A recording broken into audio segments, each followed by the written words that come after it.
आमतौर पर ऐसा समझा जाता है कि मनुष्य का पतन बड़ी गलतियों से ही होता है, लेकिन अध्यात्म कहता है कि बड़ी गलतियां इंद्रियों के विषयों में आसक्ति से शुरू होती हैं। यही कारण है कि कुछ लोग सब कुछ जानते हुए भी वही गलती बार बार दोहराते हैं। अध्यात्म शास्त्रों में एक ऋषि की ऐसी कथा मिलती है जहां केवल एक स्वाद की आसक्ति ने एक महान तपस्वी का पतन कर दिया था। अगर आपने इस कहानी का रहस्य समझ लिया तो शायद कोई भी स्वाद या स्वाद इंद्रिय आपका विवेक कभी नहीं छीन पाएगी। नमस्कार दोस्तों, आप सभी का स्वागत है। दोस्तों, आज के वीडियो में हम 3 दृष्टांतों के द्वारा समझेंगे कि कैसे सिर्फ एक स्वाद इंद्रिय में आसक्ति पतन का कारण बनती है। इसलिए वीडियो को पूरा अंत तक जरूर सुनें। तो दोस्तों, पहला दृष्टांत लेते हैं मछली का। दोस्तों, मछली को जल की रानी कहा गया है क्योंकि मछली जल में बिल्कुल स्वतंत्र रूप से रहती है और उसकी गति इतनी तेज होती है तैरने की कि कोई उसको पकड़ना चाहे तो भी उसको नहीं पकड़ सकता। लेकिन मछली में एक कमी होती है कि वो अपनी स्वाद इंद्रिय के वश में होती है, और कोई भी व्यक्ति जब उसको पकड़ने के लिए कांटे में एक कोई भी खाने का टुकड़ा या मांस का टुकड़ा जब कांटे में फंसा कर तालाब में या नदी में डालता है, तो मछली जो कि स्वाद लोलुप होती है या स्वाद में उसकी बहुत ज़्यादा आसक्ति होती है, तो वो जब उस मांस के टुकड़े को देखती है तो उसे वो कांटा दिखाई नहीं देता है, और जैसे ही वो उस मांस के टुकड़े को खाने लगती है वो कांटे में फंस जाती है और अपने प्राणों से हाथ धो बैठती है। तो दोस्तों, आसक्ति जो है हमारे विवेक के ऊपर पर्दा डाल देती है। ऐसे ही एक दूसरा दृष्टांत आता है बंदर का। पहले के ज़माने में जब ये जो मदारी होते हैं तो ये बंदर को पकड़ने के लिए एक युक्ति काम में लेते थे। बंदर को भी ऐसा माना जाता है कि वो भी स्वाद लोलुप होता है, यानी कि स्वाद में उसकी आसक्ति होती है। तो मदारी क्या करता है कि एक सकरे मुंह वाली सुराही लेता है और उसमें खाने की कोई भी चीज़, जैसे मान लो चने डाल दिए उसने। अब वो सुराही में चने डाल के पास में ही छिपके बैठ जाता है एक फंदा लेकर। अब बंदर आता है और उसको जब उसकी खुशबू से पता चलता है कि इसके अंदर चने हैं, वो बंदर क्या करता है, सुराही के सकरे हाथ में से सकरे रास्ते में से अपना हाथ डालकर मुट्ठी में वो चने भर लेता है। अब सुराही का मुंह सकड़ा होने की वजह से जब वो हाथ को बाहर निकालता है तो चूंकि उसने मुट्ठी बंद कर रखी है इसलिए वो उसका हाथ बाहर नहीं निकलता।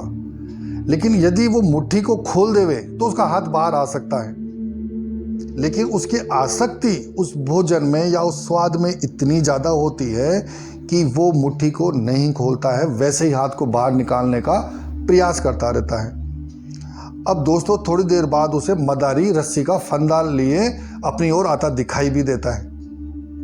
लेकिन मदारी को देखने के बावजूद भी उसकी आसक्ति उस स्वाद इंद्रिय में इतनी गहरी होती है कि वो मुट्ठी को नहीं खोलता है और मदारी उसके गले में फंदा डाल के और उसको घर घर नाचने पर मजबूर कर देता है।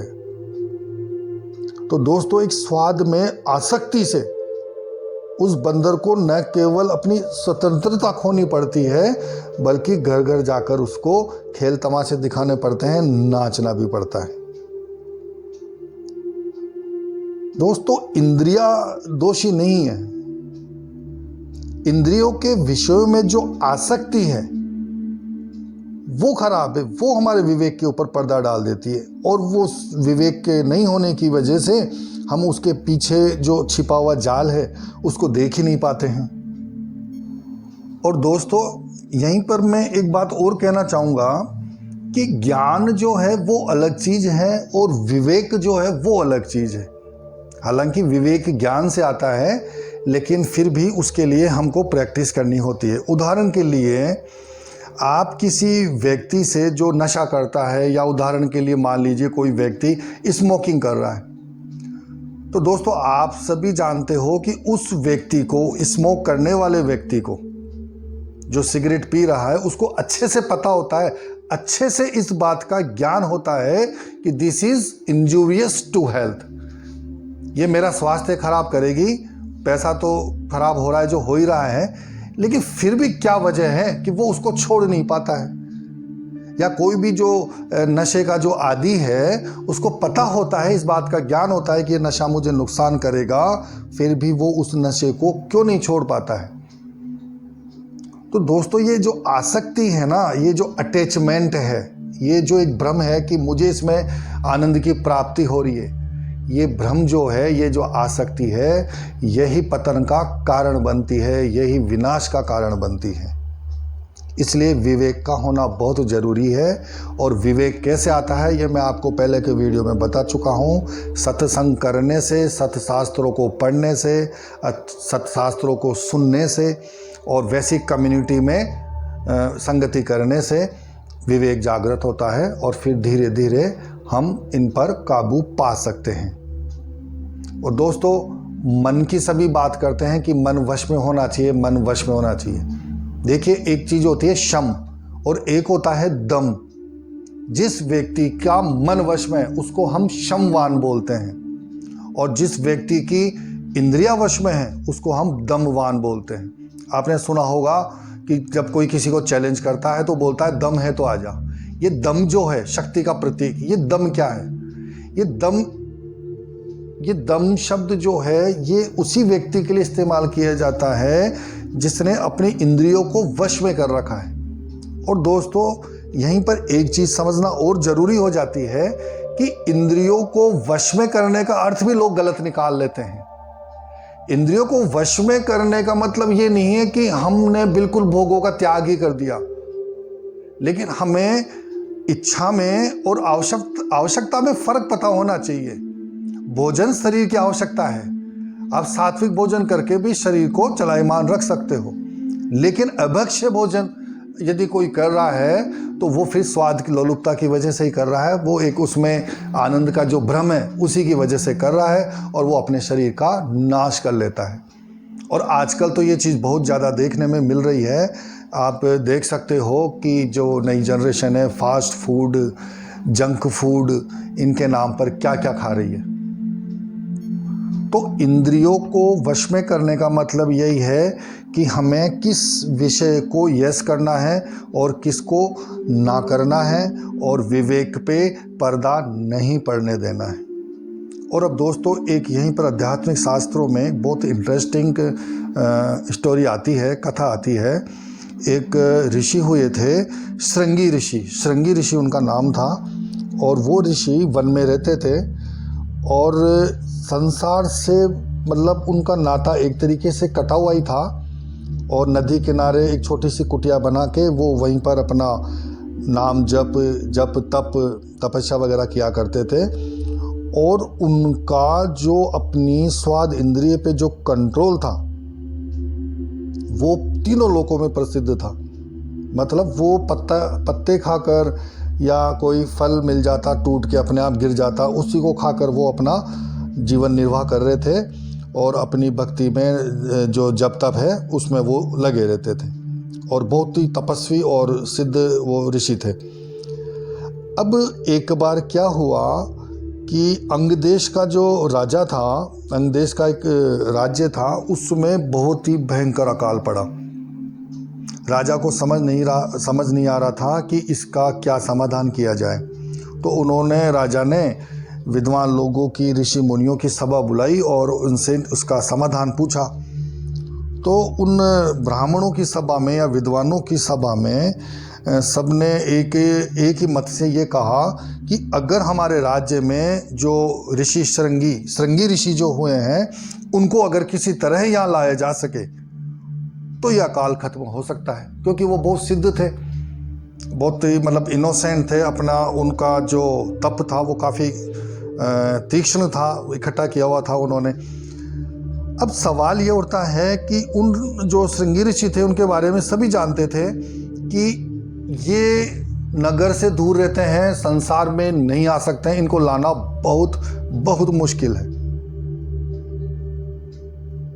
अब राजा ने ढिंढोरा पिटवाया कि भाई कोई भी व्यक्ति जो श्रृंगी ऋषि को यहाँ ला सके तो मैं उसको बहुत ही उचित इनाम दूंगा, सम्मान दूंगा। तो कोई भी तैयार नहीं हुआ, क्योंकि ऋषि मुनियों का क्या होता है, श्राप का भी डर लगता है सबको कि कब नाराज हो जाए और श्राप दे देवे।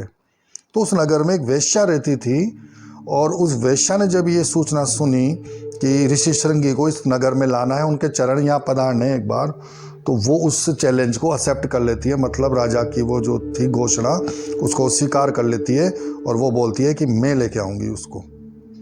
अब 3-4 साथियों को लेकर वो जंगल में चली जाती है, और पहले तो वो क्या करती है, उनका निरीक्षण करती है। मतलब उस नदी के किनारे जाके छिप के वो उन ऋषि की दिनचर्या देखती थी कि कभी ये तपस्या में बैठते हैं, कभी ये भोजन का समय होता है, कभी ये क्या खाते हैं क्या नहीं खाते हैं। ऐसा उनका जो है पूरा ऑब्जर्वेशन लेकर, और फिर उसने ये तय किया कि इनका स्वाद इंद्रिय पे बहुत ज़्यादा कंट्रोल है, और इन्होंने ये पेड़ के पत्ते फल फूल यही खाए हैं, तो इनको किसी तरीके से मिष्टान खिलाया जाए, और उस मिष्टान में, उसके स्वाद में इनकी आसक्ति पैदा की जावे। तो दोस्तों उसने मिष्टान मंगवाए, आप मिठाई मान लीजिए कुछ भी, और फिर वो जब ऋषि का टाइम हुआ तो वो उनके सामने जाती है, प्रणाम करती है, और उनको बोलती है कि ऋषिवर, मैं आपके लिए खाने के लिए कुछ प्रसाद लाई हूँ, तो आप इसको स्वीकार करें। अब जो ऋषि थे वो एक बार तो मना करते हैं, लेकिन उसके आग्रह पर वो उसको खा लेते हैं मिठाई को। और उन्होंने उससे पहले कभी खाई नहीं थी मिठाई। जैसे ही वो मिठाई खाते हैं, उनको बहुत ही ज़बरदस्त स्वाद की अनुभूति होती है, और वो और मांगते हैं उससे, और खाते हैं। तो वो भर पेट के खाते हैं उसको, मतलब बहुत ज़रूरत से ज़्यादा खा लेते हैं, और उनको बहुत एक आनंद का भ्रम होता है, क्योंकि उन्होंने कभी खाया नहीं था। और फिर वो वेश्या वहाँ से चली जाती है, और दूसरे दिन फिर आती है, फिर उनको देती है, और फिर कभी नहीं आती तो वो देखती है कि ऋषि विचलित तो नहीं हुए रहे। तो ऋषि में क्या है, थोड़ी थोड़ी कामना जागने लग गई थी। फिर एक दिन मौका पाकर वो वेश्या ऋषि से बोलती है कि ऋषिवर, मैं आपको ला दिया करूँगी, और मुझे आप अपनी सेवा में रख लीजिए, इस कुटिया में मैं भी रह जाऊँगी आपके साथ। तो ऋषिवर जो थे वो स्वाद की में आसक्ति पैदा तो हो ही गई थी, तो उन्होंने उस वेश्या को अनुमति दे दी कि ठीक है, तू यहाँ आश्रम में रह सकती है। अब समय समय पर वो उनके लिए मिठाइयाँ मंगवा लेती।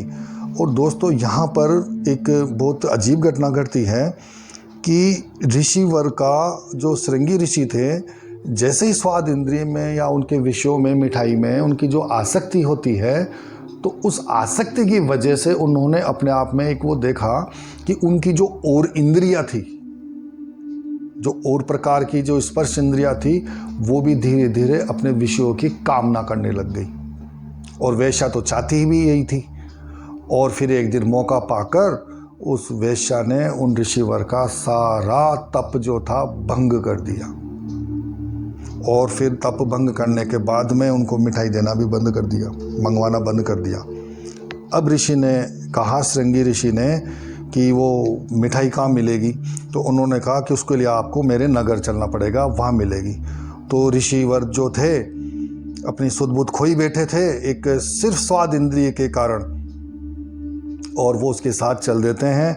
जब वो वेश्या उनको लेकर नगर में प्रवेश करती है, नगर से गुजर रही होती है, तो लोगों की भीड़ इकट्ठी हो जाती है, और लोग जो है उन ऋषि को खूब ताने सुना रहे थे, कि मतलब न कहने योग्य वचन उनको बोल रहे थे। और तब उन ऋषिवर ने नज़र उठा के चारों ओर देखा, और जो लोगों के ताने सुने, तो उनको बहुत पश्चाताप हुआ, बहुत पछतावा हुआ।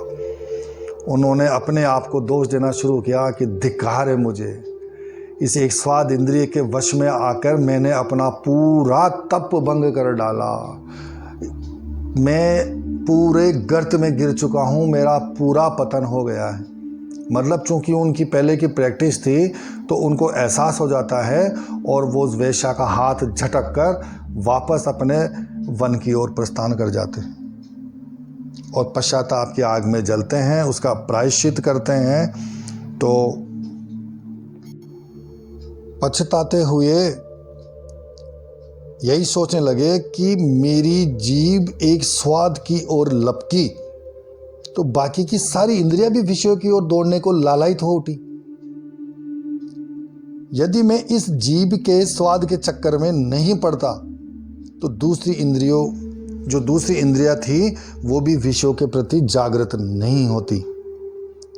दोस्तों, श्रृंगी ऋषि का पतन किसी शत्रु ने नहीं किया था, उन्हें हराया था एक स्वाद की आसक्ति ने। अब एक पल रुककर अपने जीवन को देखिए, क्या कोई ऐसा स्वाद या क्या कोई ऐसी आदत, कोई ऐसा सुख का भ्रम आपके विवेक से तो बड़ा नहीं हो गया है? दोस्तों, सोचने वाली बात है। आध्यात्मिक कथाएं, दृष्टांत जो है वो हमें यही सिखाते हैं कि कैसे एक इंद्रिय पतन कर डालती है। पिछले वीडियो में जो हाथी का एग्जाम्पल लिया था, वो हाथी भी सिर्फ एक स्पर्श इंद्रिय के वशीभूत था और उसने उसको गुलामी की जंजीरों में जकड़ दिया था। और आज जो ये हमने मछली का दृष्टांत देखा, हमने जो बंदर का दृष्टांत देखा, या जो श्रृंगी ऋषि का जो हमने दृष्टांत देखा, तो इनमें यही चीज़ निकल के आ रही है कि जब एक ही इंद्रिय इतनी पावरफुल हो सकती है तो सोचिए मनुष्य तो 5 इंद्रियों के वश में चल रहा है। तो दोस्तों, अध्यात्म जो है हमें स्वाद छोड़ना नहीं सिखाता है, खाने पीने की मनाही नहीं है, लेकिन वो हमें स्वाद का दास ना बने ये सिखाता है। मतलब हम इंद्रियों के वश में नहीं होने चाहिए, इंद्रियां हमारे वश में होनी चाहिए, और फिर हमें दमवान बनना चाहिए। मन को निग्रह कर लिया तो शमवान, और इंद्रियों को निग्रह कर लिया तो दमवान। और जिस दिन विवेक जाग जाएगा उस दिन फिर ज्ञान भी सार्थक हो जाएगा, और उसी दिन से सच्ची स्वतंत्रता लौट आएगी। दोस्तों, तो आज के लिए बस इतना ही। मिलते हैं अगले वीडियो में। अगर वीडियो पसंद आया हो तो लाइक और शेयर ज़रूर करना, और चैनल को सब्सक्राइब भी करें। तो मिलते हैं अगले वीडियो में। नमस्कार, धन्यवाद दोस्तों।